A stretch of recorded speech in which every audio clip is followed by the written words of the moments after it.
Ladies and gentlemen, again, it's from this book, Unprotected. Neuroscientists have discovered that specific brain cells and chemicals are involved in attachment. And I think most of us have heard this, but this will give you a very clear idea of what this means. The chemical that women need to know about is called oxytocin. It's a hormone, a messenger from one organ to another, with specific tasks. In this case, it's sent from the brain to the uterus and breast to induce labor and let down milk. Not a surprise, then, that oxytocin is also involved with maternal attachment. A female rat injected with it will bond and protect another female's young as if they were her own. More relevant to women is that oxytocin is released during sexual activity. This is the same chemical that flows through a woman's veins after she nurses her infant, promoting a powerful and selfless devotion, and its intention is to bond. So when this happens, and it's casual sex, hooking up, one neuropsychologist put it this way: you first meet him, and he's passable. Like, he's not that cute, right? The second time you go out with him, he's okay. The third time you go out with him, you have sex. And from that point on, you can't imagine what life would be like without him. What's behind it? Oxytocin. So it gets to the point where just seeing this person will surge of chemicals will go through your body, even if at first you have really not that much in common, but you allowed yourself to have sex with this person, you bonded chemically to this person, and that bond is especially potent the first time. It gets weaker and weaker as you have multiple more partners, where if you have enough partners, it will stop working altogether, which is a total other conversation altogether. But the oxytocin also creates trust. So it could cause you to trust someone who maybe isn't really that trustworthy. You just wanted to hook up with them for a night. And it's not that helpful. So No, the greatest pain I've ever felt in my life was the ending of a relationship, even if it was like a week long, where I was intimate with that person, premarital sex with that person. And that the greatest pain I ever felt was that kind of ending.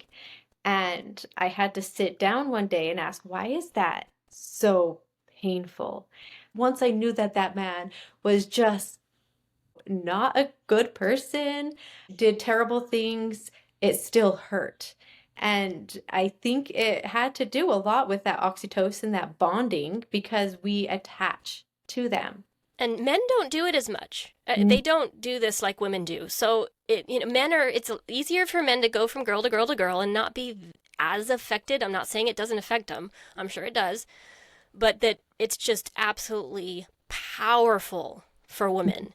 That's why women stay with their man. And men, It's it's more of the sexual drive. I think the way that we were created biologically different is that the man will keep coming back to his woman because he needs that fulfillment, and that makes him want her. Whereas the woman, it's like one and done. I am yours. Chemical bonding. As you were talking about the bonding, it made me think maybe that's the reason, because of the oxytocin and that bonding they feel, that a woman will stay with a partner that's even abusive because they just feel that bonding so much with them, and maybe even to the level like they won't, some women, even when they're raped, they won't go against their accusers, maybe because of that. Maybe it's just, and like I said, I don't know, but I can't believe I'm saying this on a public forum, but I'm going to say it. It's been almost 4 years since I've had sex, since I've been intimate like that with somebody. It's been 4 years since I made that decision that I was going to wait. And I can tell you that not receiving those oxytocin dumps, not being bonded to that person, the clarity I see people with after the first couple of dates is eye-opening.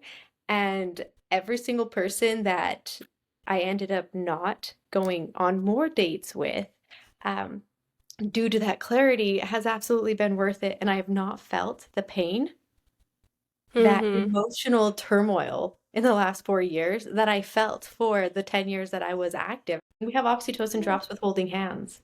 Yeah. That's why, my therapist that I went to at one point in time in my life, he gave me this scale. And he says, if you get physical too soon, meaning you hold hands too soon, it stops this part of your growth of awareness of who they are. And so he gave me this scale of get to know them to this point and then hold their hand, get to know them to this point and then maybe give them a kiss, get to know them to this point and then marriage and then sex. And it was all scientifically based, Interesting. the scale that he gave me.